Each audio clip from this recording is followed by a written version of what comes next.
somos pioneras. ¿Cómo están? Yo soy Jimena Cortés y les doy la bienvenida a la nueva temporada de Mujeres Pioneras, historias hechas a pulso. Hoy tenemos a una mujer con un talento impresionante. Veamos por qué.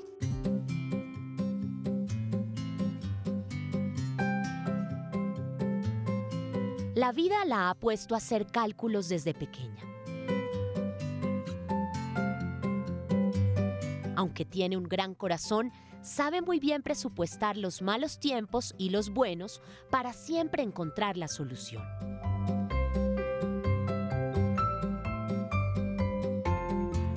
A pesar de que su camino para formarse fue difícil, encontró la fórmula para el éxito y sumó a su propósito el servir, compartiendo su conocimiento con otros. Por su ingenio, talento y capacidad inigualable con los números, quiero darle la bienvenida a Lorena Rodríguez para que nos cuente su historia de vida. Una historia hecha a pulso.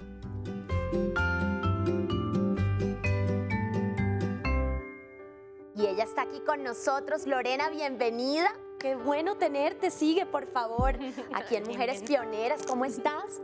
Muy bien, muchas gracias. Ay, me alegro. Siéntate, por favor. Estás en tu casa. Qué rico conocer tu historia y que a través de ella podamos inspirar a muchos. Hablemos de esa historia desde tu infancia. Cuéntame, tú naciste aquí en Bogotá. ¿Cómo fueron esos años de Lorena la niña? Bueno, Jimena, muchas gracias. Es un honor estar aquí, realmente. Yo nací en Bogotá, soy hija de una casa, de un matriarcado. Mi papá y mi mamá se divorciaron cuando yo era aún muy pequeño. Y crecí con mi mamá, mi abuela, mi tía, una casa de un matriarcado, donde pues fuimos al colegio a pulso. Mi mamá emprendedora, empresaria, emprendedora a niveles más pequeñitos. Mi abuela santanderiana, entonces te imaginas la crianza que tuve. Cuando eras pequeña, ¿en qué momento recuerdas haber tenido el primer contacto con las finanzas, con los números, con los cálculos? De pronto viendo a tu mamá, que era empresaria, como dices, y llegaba a la casa y hacía cuentas, o a tu abuela, ¿cómo fue eso?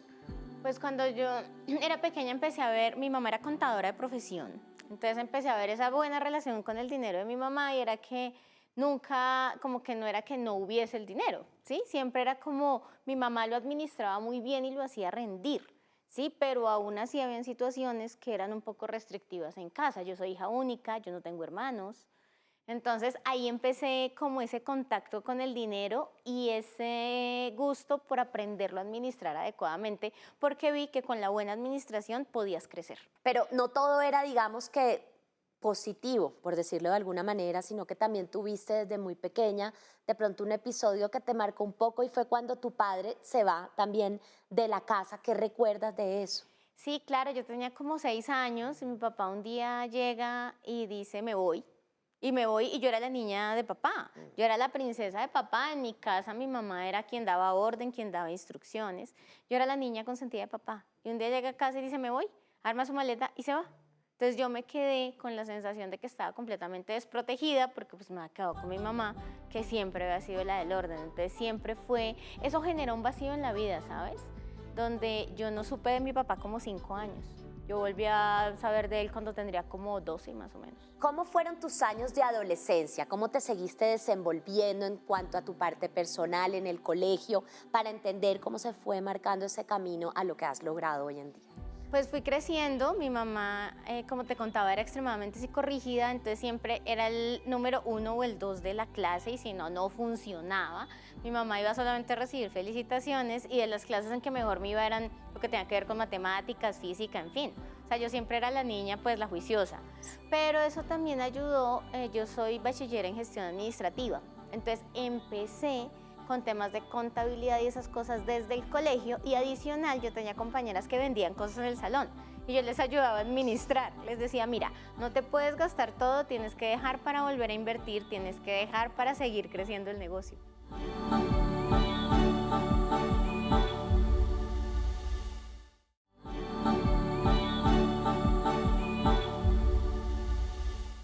¿En qué momento, ya en el colegio, tomas la decisión de estudiar la carrera que estudiaste y por qué y cómo lo tomó tu mamá? Pues yo creo que estaba como empezando el bachillerato y yo dije, yo quiero estudiar finanzas. O sea, yo quiero estudiar finanzas porque yo quiero aprender a organizar las finanzas. En un momento pensaba en las empresas, pero la vida empezó a mostrarme otros caminos. Pero efectivamente por ahí empezó y mi mamá la más feliz del mundo. Porque yo vengo, pues mi mamá era contadora y venía de una familia que muchos han sido ingenieras. Entonces mi mamá la más feliz del mundo de que no me hubiese dado por una carrera loca. Entonces te dijo que sí, te apoyó y empieza también una etapa de tu vida que me vas contando en lo personal y lo profesional, porque creo que aparece tu papá nuevamente y te tocó también sacrificio estudiando. Entonces cuéntame ahí. Sí, claro, mi papá reaparece cuando yo tendría como 13 años, como a retomar esa relación, pero yo en ese momento cargaba como muchas cosas no tan positivas con él, porque sentía abandono y sentía que me había abandonado y pues con la mamá más mala del mundo, porque era la que me regañaba. Claro. Entonces, pues muy complejo. Y empiezo a ir a la universidad, mi papá no estaba, entonces tenía que trabajar. Nosotros teníamos una pizzería en casa, familiar, y yo trabajaba en la pizzería de 2 de la tarde a 10, 11 de la noche, estudiaba de 7 a 12, o 1, como el colegio, haz de cuenta. Sí. Entonces, así, y todos los meses ahorrábamos y ahorrábamos y ahorrábamos para poder pagar el semestre. La vida siempre es como una montaña rusa, pasan cosas buenas, de pronto unas ahí no tan buenas, de pronto está plana, pero llegan también episodios difíciles con tu madre y con tu papá. Después quiero que me cuentes eso y en qué estabas profesionalmente en ese momento. Pues mira, unos añitos después empiezo a trabajar, a hacer cosas y mi mamá es diagnosticada con cáncer de cuello de útero. La primera vez, y como te contaba, yo soy hija única, entonces ella nunca se casó de nuevo, ella siempre estuvo sola. Entonces pues hazte cargo de, y empiezas el proceso del cáncer de cuello de útero y pues empiezas procesos de quimioterapia, radioterapia. Yo trabajaba en esa época en una compañía al mando de los hombres, donde yo le dije un día, por experiencia sucedió, donde le dije, mira, yo necesito permiso los miércoles en la mañana para ir a quimioterapia. Y quien era mi jefe en esa época me dice, ah, bueno, ¿y cómo me vas a recuperar el tiempo? Y yo como, a ver, es que mi mamá está enferma. Entonces pasa eso y profesionalmente pues era analista en ese momento, empezando a crecer con los sueños puestos. Me había presentado para una beca de maestría en España con Fundación Carolina en su momento. Sí. Y súmale a eso que mi mamá enferma. Y la beca sale como 2 años después de que me había presentado, justo cuando estábamos con mi mamá en proceso de quimioterapia y que no sabíamos cómo iba a estar. Y ahí llega la beca. Igual mi papá, yo tenía, pues digamos que no éramos los más cercanos del mundo, pero de una u otra forma pues sí hablábamos y teníamos pues una relación cordial, llamémoslo así. Y ahí llega la beca y mi mamá enferma. ¿Y qué es? Es como una Y. Claro. ¿Por qué camino cojo? ¿Por qué decisión tomo? ¿Qué hiciste? Ahí mi mamá tenía unos últimos exámenes de diagnóstico en septiembre y yo debía estar en España la primera semana de octubre. Entonces yo dije, bueno, si sale bien y como que pues lo que falta es muy poquito, evalúo si me voy. Y en ese septiembre le toman exámenes y demás y el médico le dice, tranquila, ella ya está sana del tema del cáncer de cuello de útero, hay que hacer una cirugía adicional, pero eso es como en 6 meses. Con ese Sí, con ese pronóstico, digamos. con ese pronóstico me voy. Llegué una semana después a la maestría, Sí. porque pues vuelos, visas, en esa época la Embajada de España también entró en paro, Sí. en huelga por el tema de las huelgas en España. Y pues duramos sin embajada 2 semanas y eso para mí era mortal. Llegué una semana después a la maestría. ¿Y tu mamá, mientras tanto, aquí cómo estaba de salud? Y mi mamá bien. Yo volví a Colombia como 6 meses después por una cirugía que le hicieron especial. Estuve aquí como toda la Semana Santa. Pero ya después de eso, sana y perfecta. O sea, hasta ahí la historia iba Muy bien. como queríamos. ¿Y entonces? Mi abuela materna, yo como te decía que crecí en una familia de mujeres, mi abuela materna enfermó de un problema de corazón, como, haz de cuenta, como año y medio después de eso, terminando la maestría. Y yo decidí regresarme en diciembre por ella, quería verla. Yo regresé a finales de noviembre y mi abuela fallece 15 días después de un paro cardiorrespiratorio. O sea, regresé curiosamente a pasar tiempo con ella y logré volver. Ahí perdí a mi abuela, empezó a pasar, pasó el tiempo, mi mamá 4 años después vuelve y enferma. Pero esta vez de mieloma múltiple, que es como un primo hermano de la leucemia en Sí. cáncer. Sí. Y el médico la desahucia Y le dice, mira, se va a morir en 15 días. Y yo, ¿cómo? ¿Yo qué? O sea, sí, así de frío fue la escena. ¿Qué hiciste? No, pues yo salí, pero quebrada totalmente al hospital ese día. Yo dije, no se puede morir. O sea, esto no puede pasar. O sea, como se va a morir en 15 días, no. Empezaron y siempre hay ángeles al camino. Volvió a verla un médico súper especializado que recién había llegado al hospital y me dice, no, espérame, ella es muy joven y hay todo por hacer por ella. Mi mamá tenía para ese entonces 51 años, era muy joven. Acaba de cumplir 51, Muy joven. era muy joven.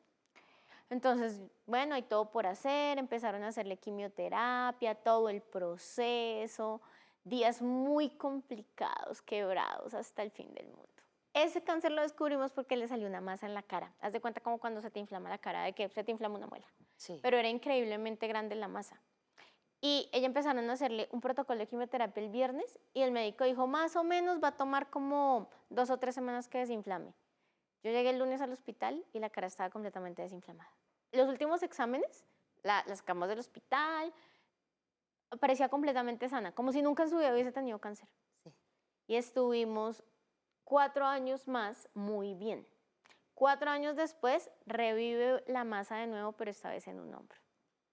Empieza el tercer protocolo de quimioterapia y ahí ya no la logramos. Claro, ha sido sometida a 2 protocolos de quimioterapia, el riñón ya no aguantó, le dio una infección, no hubo forma de controlarla y mi mamá fallece un día antes de su cumpleaños número 56. O sea, 56. falleció con 55. ¿Qué pensaste ahí? O sea, ¿alguna vez te hiciste la pregunta como, "Ay, Dios, ¿por qué me toca tan duro?" Total, un día dije, pero Dios, ¿qué quieres de mí? Estaba empezando a evolucionar con los temas de finanzas personales, que fue un tema que empecé a desarrollar en la vida. Y empecé a evolucionar cuando mi mamá enfermó la segunda vez. Entonces yo le decía a Dios, bueno, a ver, ¿por qué así? Fallece mi mamá y me quedo sola, entonces como que lo poco que había a mi entorno, porque mi familia nunca fue muy grande, y pues mi papá vivía cuidando a mi abuela en Ibagué. O sea, mi papá pues no estaba mucho tiempo conmigo, llamémoslo así. Sí. Y digo, pero pues a ver, ¿cómo lo hacemos? Nosotros teníamos una empresa familiar que claramente empezó a tener quiebra 6 meses antes de que mi mamá falleciera. ¿Por qué? Pues porque no había Todo el nada, tema médico y no nadie había al quien se frente. quedara a cargo de la administración de las finanzas. Y eso necesita siempre quien realmente se quede a cargo. Entonces, ahí es donde dices como, ¿qué es lo que quieres de mí? Y un día, pasando el tiempo, entiendes que al final ahí es donde terminas probándote y donde terminas probando que si eres capaz con la fortaleza, aun cuando me había quedado sola, pues sola, mi mamá lo era todo. ¿Cómo te vuelves tú una consejera y una guía para otras personas poder manejar sus finanzas, que es algo tan importante en la vida, tan fundamental? Pues tomo las riendas del negocio, Jimé, y le digo, bueno, vamos a sacarlo adelante. Y me dedico al negocio, pero pues obviamente el negocio no va para comer y para vivir, y pues yo millonaria no ha nacido, entonces, ¿qué hacemos? Entonces empecé paralelo a hacer otro tipo de cosas y en algún momento alguien me dijo, oye, mira, tú que estudiaste finanzas, yo necesito organizar como mi empresa, necesito sacar unos balances. Y yo le dije, no, pues que yo no soy contadora. Pero yo ya había hecho pinos aprendiendo de relaciones con el dinero. Entonces, ahí con eso, intentando sacar la empresa adelante, empecé a hacer escuela. Y empecé a decir, bueno, las empresas hay que organizarlas de cierta forma, hay que empezar a hacer curvas hacia otro lado, hay cosas que son innegociables en una empresa, pero empecé a enfocarlo más a qué es innegociable en tu vida, porque al final las empresas son el resultado y el reflejo de las personas que Así las es. administran. Si yo soy un dueño desordenado, pues adivina qué va a hacer mi empresa. Igualito. Y de ahí sale efectivamente ese amor por querer ayudar a las personas, como realmente nació como en el servicio, ¿sabes? Sí. Y ahí empiezo a enfocarme en, oye, ¿cuánta gente necesita aprender y saber de finanzas? Ahora, tengo que contarte, esa empresa se quebró. O sea, yo lo intenté. Ahí es donde te das cuenta que pues no necesariamente solo la voluntad funciona, ¿no? ¿Qué iba pasando con tu papá en ese momento? Mi mamá fallece y mi mamá, yo siento, no sé, eso no me consta, que le encomendó que no me dejara sola, porque sabía que me iba a quedar sola. Entonces le pidió que por favor no me dejara sola. Y efectivamente mi papá empezó a estar mucho tiempo. Mi mamá falleció y mi papá se volvió un papá completamente presente. Mi amigo, yo iba a Ibagué, comíamos juntos, armábamos comidas, veíamos con mi abuelita, salíamos a cosas, o sea, nos volvimos muy, muy amigos, muy de camaradería. Pero yo siento que esos 2 años fueron el tiempo que Dios nos regaló juntos. ¿Por Porque qué? justamente 2 años después él enferma también. Ujú. Vamos al médico y le diagnostican cáncer de estómago. Mm. Luego de que lo diagnostican en mayo con cáncer de estómago, lo traigo a Bogotá, se viene a vivir del todo conmigo, Contigo. a cuidarlo y a saber cómo estaba. Y como en agosto le hacen un examen como especializado y me dicen, yo creo que son 6 meses por mucho. Mm. Él dura 2 meses después de esto. Y se Otra, va. otro fallecimiento. Luego de velitas, me levanto en ese colapso tan horrible y dije, hay que hacer algo con mi vida. Hablé con una muy buena amiga mía y yo le dije, oye, yo necesito ayuda. O sea, yo necesito que alguien me ayude. Yo no sé cómo se hace esta vaina porque no tenía ni idea. Me dijo, pues le dije, yo necesito a alguien que me ayude. Y me presenta una coach de vida que me dijo, llámala y habla con ella. Seguramente te ayuda porque es una mujer con mucho corazón y tiene un programa que se llama La Escuela del Amor. Ella, mira, me atiende un domingo, el día de las velitas, el postdía de las velitas era un sábado. Sí. Yo hablo con ella y me dice, ven el domingo. Yo no trabajo el domingo, pero ven el domingo. Y me senté con ella y empecé un proceso de reencontrarme y de sanación. Sané la relación con mi papá, sané la relación con mi mamá, porque obviamente esos niveles de psicorrigidez te traen cosas en la vida, ¿no? Sí. Sanas todo eso y encuentras de nuevo el potencial que hay en ti y para qué estás hecho. Entonces empiezas a ser restaurado. Y encontraste tu propósito. Y es que con todo esto, qué belleza, cómo ayudas a los demás, digamos, que pudieras decir hoy en este espacio, cómo financieramente puede la persona hasta organizar su vida, que me dijeras de pronto las cosas, las 5 cositas que no se deben hacer, Mira, financieramente hablando. Uno entiende, encuentra su propósito, encontrar el propósito. Primero, te digo, hay que evaluar la relación con el dinero. ¿Cómo es tu relación con el dinero? ¿Buena, mala? Porque muchas veces dices, no tengo, no hay, no existe, el dinero es malo, feo. Tienes que mejorar la relación con el dinero y saber que al final viene a tu vida como una retribución. O sea, no es que, o sea, entre más trabajes, más tengas. No, sí hay que trabajar para tener, efectivamente. Porque es una retribución. Pero por más horas que trabajes no vas a tener el doble o el triple o el cuádruple porque es que el día tiene 24 horas. Hagas lo que hagas, no puedes más de ese tiempo. Sí. Otra cosa es que hay que ser disciplinados. Es decir, tú tienes que decir, yo gasto hasta aquí y yo hago hasta aquí y es disciplina.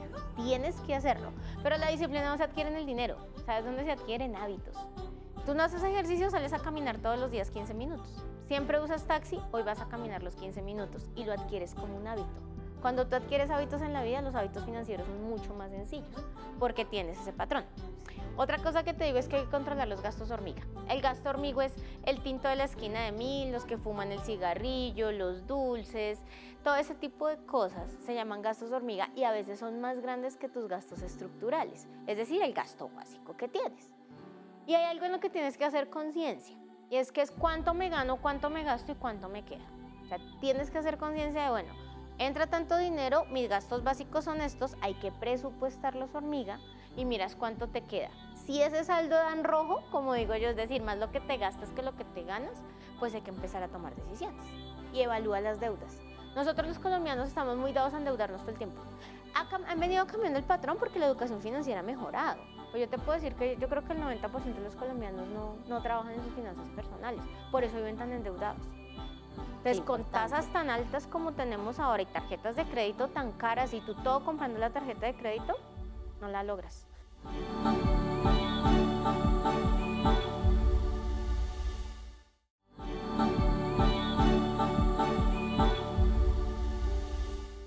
Hemos estado serias toda la conversación, entonces yo quiero que hagamos un juego. ¿Quieres jugar? Claro que sí. Listo, yo te voy a decir una palabra y tú me dices lo primero que se te viene a la mente con esa palabra. Ok.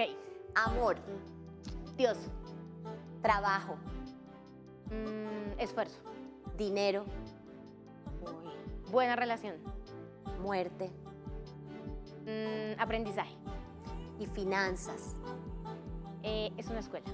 Qué lindo, qué bello, qué lindo dejarnos conocer tu historia de vida y cómo has podido convertir todo lo que has hecho en servicio y en ayuda para los demás, Lori. Gracias por eso. Pues Jimmy, ha sido una curva y lo sabes, fuerte. Yo hago los temas de asesoría en finanzas y también trabajo para una entidad donde yo soy la gerente de riesgos y vivo curiosamente en un mundo, como te decía al principio, de solo hombres. ¿Sabes qué entendí sanando el corazón? Que entre más ames esa relación con los hombres, mejor se potencializa. Yo hago parte de una mesa directiva donde son 10, de los cuales 8 son hombres, 2 son mujeres. Qué lindo. Entonces es fuerte la relación que tienes con ellos, pero también te ayuda a crecer un montón en todas las líneas, ¿sí? Sí. Y hasta ellos mismos les das guía en finanzas, porque tú no lo crees, pero nosotros creemos que nosotras las mujeres coleccionamos zapatos, no, ellos también. Lo que pasa es que coleccionan otras cosas. Así es, así es. Qué Ellos cambian el precio de los eso. juguetes. Qué importante eso, mujer poderosa, mujer inteligente, con una astucia que tienes para los números y para manejar así tu vida. Te agradezco por estar aquí, por abrirnos tu corazón y por ser una mujer con una historia de vida sorprendente. Jimena, a ti muchas gracias. Realmente, como te lo decía al principio, es un honor estar aquí y enseñar, porque para eso estamos, para que podamos crecer y no frustrarnos a veces porque no tenemos y queremos, no tenemos y queremos. O sea, cuando logramos organizarnos, realmente logramos a donde quieres. Es un tema realmente de reinventarte. Cuando la vida no es tan dulce como esperas y te sabe agridulce, también te aprende a saber rico con el tiempo. Así es, también ese agridulce es importante. Gracias, muñeca hermosa, por estar aquí y siempre esta es tu casa. Muchísimas gracias, Jimena. Y con todo el cariño también de siempre me despido de nuestros televidentes de Canal Institucional que nos ven cada viernes a las 8 de la noche y por supuesto de todos los que nos escuchan en nuestra versión podcast a través de la página de Radio Nacional de Colombia y saludo a los que nos siguen por nuestras redes sociales de RTVC. Y si tú estás viendo esta entrevista y sientes que tu historia de vida también es sorprendente y quieres inspirar y ayudar a otros y contarla aquí, escríbenos. El correo es mujerespioneras@rtvc.gov.co. Yo soy Jimena Cortés. Recuerden que tenemos una cita la próxima semana con otra gran pionera. Hasta pronto.